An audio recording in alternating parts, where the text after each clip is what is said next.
और सत्ता में अब 7 मई की बात, यानी वो तारीख जब ठीक 1 वर्ष पहले आज के दिन देश की सेनाओं ने अदम्य साहस और पराक्रम के प्रमाण दुनिया को दिए थे। जब भारत ने 88 घंटे के एक ऑपरेशन के जरिए बताया था कि उसके लिए राष्ट्र की सुरक्षा एक संकल्प है, इसे भारत हर हाल में पूरा करना जानता है और ये संकल्प आज भी जारी है। आज देश उसी दिन का जश्न मना रहा है। ये जश्न बड़ा सिंदूरी है। आज ही के दिन भारतीय सेनाओं ने पाकिस्तान से पहलगाम हमले का बदला लिया था। उसके घर में घुसकर पाकिस्तानी सेना और आईएसआई की गोद में खेलने वाले आतंकियों को मिट्टी में मिलाया था। आज उसी ऑपरेशन सिंदूर को 1 साल पूरे हुए हैं, इसीलिए इसे आप पाकिस्तान का दर्द दिवस भी कह सकते हैं। ऑपरेशन सिंदूर हर देशवासी के लिए गर्व का पल है। बदले की वो कहानी जो दुनिया मिसाल के तौर पर पेश करेगी। आज ऑपरेशन सिंदूर की पहली वर्षगांठ पर भारतीय सेना ने पाकिस्तानी सत्ता के लिए 7 मैसेजेस जारी किए हैं। ऑपरेशन सिंदूर के 88 घंटे की पूरी कहानी सुनाई, उसकी कुंजी भी हम आपके सामने खोलेंगे, लेकिन पहले वो वीडियो जो इंडियन एयरफोर्स ने पोस्ट करके देश के दुश्मनों को, खास तौर से पाकिस्तान को चेतावनी दी। India will identify, track and punish every terrorist and their bakers.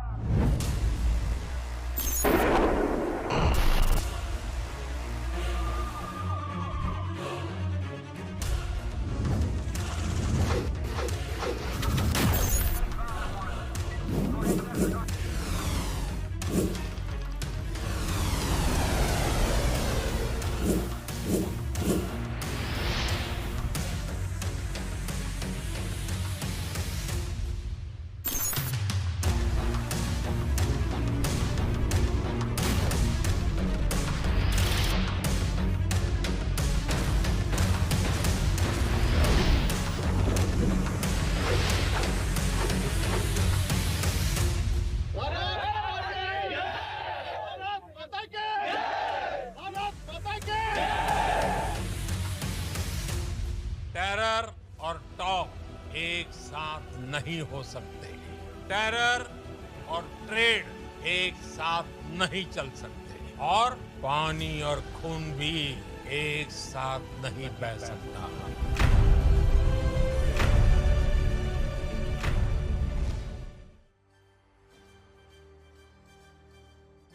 इस वीडियो को भारतीय वायुसेना ने रात को 1:05 पर पोस्ट किया। लोगों ने सोचा इतनी रात में क्यों, लेकिन इस टाइमिंग का कनेक्शन ऑपरेशन सिंदूर से बड़ा गहरा है।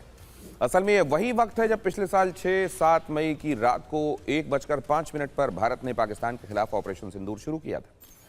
इस वीडियो के साथ भारतीय वायुसेना ने लिखा, न्याय हुआ, कार्रवाई में सटीक, स्मृतियों में शाश्वत, ऑपरेशन सिंदूर जारी है। भारत कुछ भी भूलता नहीं, भारत कुछ भी माफ नहीं करता। यह बयान उस संकल्प को दोहराता है जिसके तहत भारत ने आतंकवाद के खिलाफ जीरो टॉलरेंस की नीति अपनाई है। वायुसेना ने अपने पोस्ट में एक शब्द सटीक भी लिखा है और उसके भी अपने मायने हैं। वास्तव में ऑपरेशन सिंदूर की सबसे बड़ी खासियत इसका प्रिसीशन, इसकी सटीकता थी, जिसमें किसी भी आम नागरिक को नुकसान पहुंचाए बगैर केवल टारगेट्स को मिट्टी में मिलाया गया। और यह वो सच है जो पाकिस्तान भी जानता है, बस मानता नहीं। ऑपरेशन सिंदूर के 1 साल होने पर पीएम मोदी ने भी सोशल मीडिया प्लेटफॉर्म एक्स पर डिस्प्ले पिक्चर बदल दी और ऑपरेशन सिंदूर का लोगो लगाया। साथ ही एक संस्कृत श्लोक के जरिए सेनाओं के पराक्रम को सिंदूरी सलाम किया। पीएम ने संस्कृत में जो लिखा उसका मतलब है, जिस सेना के योद्धा उत्साह और मजबूत मनोबल वाले हों, जिनका मनोबल ऊंचा हो, जिनके पास अच्छे वाहन और साधन हों, उस सेना की विजय निश्चित मानी जाती है। पीएम ने लिखा, ऑपरेशन सिंदूर आतंकवाद के खिलाफ भारत की मजबूत प्रतिक्रिया और राष्ट्र की सुरक्षा के लिए अटूट संकल्प को दिखाता है। ये उन लोगों को मुंहतोड़ जवाब है जिन्होंने पहलगाम में निर्दोष भारतीयों पर हमला करने का दुस्साहस किया था। पूरा देश सेनाओं के शौर्य को सलाम करता है। आज भारतीय सेना के वरिष्ठ अधिकारियों ने ऑपरेशन सिंदूर की सालगिरह पर जयपुर के साउथ वेस्टर्न कमांड में एक प्रेस कॉन्फ्रेंस भी की, जिसमें पाकिस्तान और उसके अवैध कब्जे वाले कश्मीर में एक्शन की एक-एक डिटेल बताई गई। लेकिन पहले वो 7 चेतावनियां देखिए जो भारत ने आज पाकिस्तान को दी हैं। पहला अल्टीमेटम, भारत की ओर से यह कह दिया गया है कि ऑपरेशन सिंदूर इस बात का प्रमाण है कि पाकिस्तान में कोई भी आतंकवादी ठिकाना महफूज न माना जाए। पाकिस्तान को मैसेज है, भारत हमेशा जियो और जीनो दो के सिद्धांत के साथ जीता है, लेकिन जब कार्रवाई करता है तो उसमें किसी नरमी की गुंजाइश नहीं होती। भारत की तीनों सेनाओं ने पाकिस्तान को नसीहत दी है कि शांति को कमजोरी समझोगे तो कार्रवाई के अलावा उसके पास कोई विकल्प नहीं है। साथ ही यह भी कहा कि ऑपरेशन सिंदूर अभी खत्म नहीं हुआ है, बल्कि अभी तो शुरुआत है। भारत आतंकवाद के खिलाफ लड़ता रहेगा और पाकिस्तान के हर दुस्साहस का जवाब दिया जाएगा। वाइस एडमिरल की तरफ से कहा गया कि ऑपरेशन सिंदूर ने यह साबित किया कि भारत उकसावे का जवाब सोच समझकर सटीक और संतुलित बल प्रयोग के साथ देने में सक्षम है।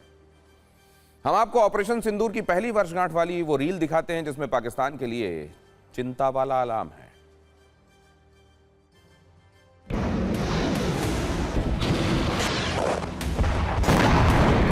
No sanctuary across the line of control is safe. We will hit everything. He spoke about depths. We will go after everything. And I think that's been made clear. Operation अभी भी जारी है और जारी रहेगा, क्योंकि जैसे मैंने अपने स्टेटमेंट में भी बताया, India's war against terror will go on. Operation Sindoor proved that Atmanirbhar is not just a slogan. It is indeed a force multiplier. Today, over 65% of our defense equipment is being manufactured domestically. By striking the terror hubs in the heart of Pakistan using long-range precision weapons, India effectively called the bluff on Pakistan's nuclear blackmail. Operation Sindoor was not an end. It was just the beginning. Dushyant Kumar त्यागी की एक मौलिक रचना का प्रभावशाली अंश मैं आपके सामने रखना चाहता हूँ। सिर्फ हंगामा खड़ा करना मेरा मकसद नहीं, मेरी कोशिश है कि ये सूरत बदलनी चाहिए। Since times immemorial, we have lived with a simple philosophy of live and let live. But when our desire for peace is mistaken for weakness and our silence is taken as absence, there is no choice but to act. If challenged again, we will not merely respond, we'll shape the battle space from the outset.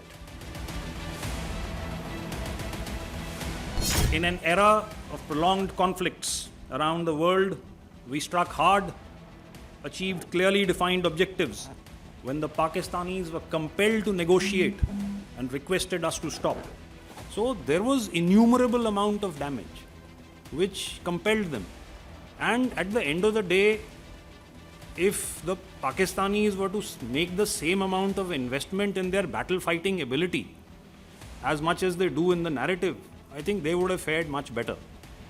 From the outset, the government gave us two clear directions: clear politico-military objectives and the operational flexibility to achieve these.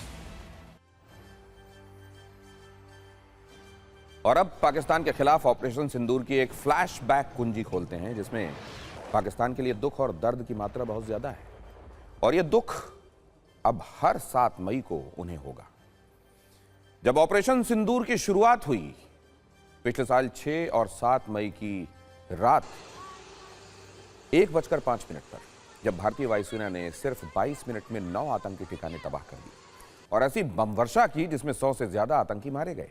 इस हमले में बहावलपुर में जैश-ए-मोहम्मद के मरकज सुभान अल्लाह को और मुरीद के लश्कर हेडक्वार्टर को मिट्टी में मिला दिया गया। इसमें आतंकी मसूद अजहर के परिवार के 10 से ज्यादा बल्कि 12 सदस्य मारे गए। आतंकियों की चोट का दर्द पाकिस्तान को हुआ। उसने भारत पर हमले का दुस्साहस किया तो भारत ने ऐसा जवाब दिया जिसकी चर्चा शहबाज मुनीर कई मंच पर करते दिखे। भारतीय सेनाओं ने पाकिस्तान के 11 एयरबेस और 13 एयरक्राफ्ट तबाह कर दिए। पाकिस्तान के चाइनीज एयर डिफेंस सिस्टम को भी नष्ट कर दिया, और जब पाकिस्तान टूट गया तो 10 मई को उसने सरेंडर कर दिया और फिर भारत के सामने सीज फायर की गुहार की। और 88 घंटे में पाकिस्तान को यह समझ में आ गया कि भारतीय सेना सिर्फ सीमाओं की रक्षा नहीं करती बल्कि उस जड़ को भी काटने का साहस रखती है जिसने देश की सुरक्षा को खतरा पैदा किया।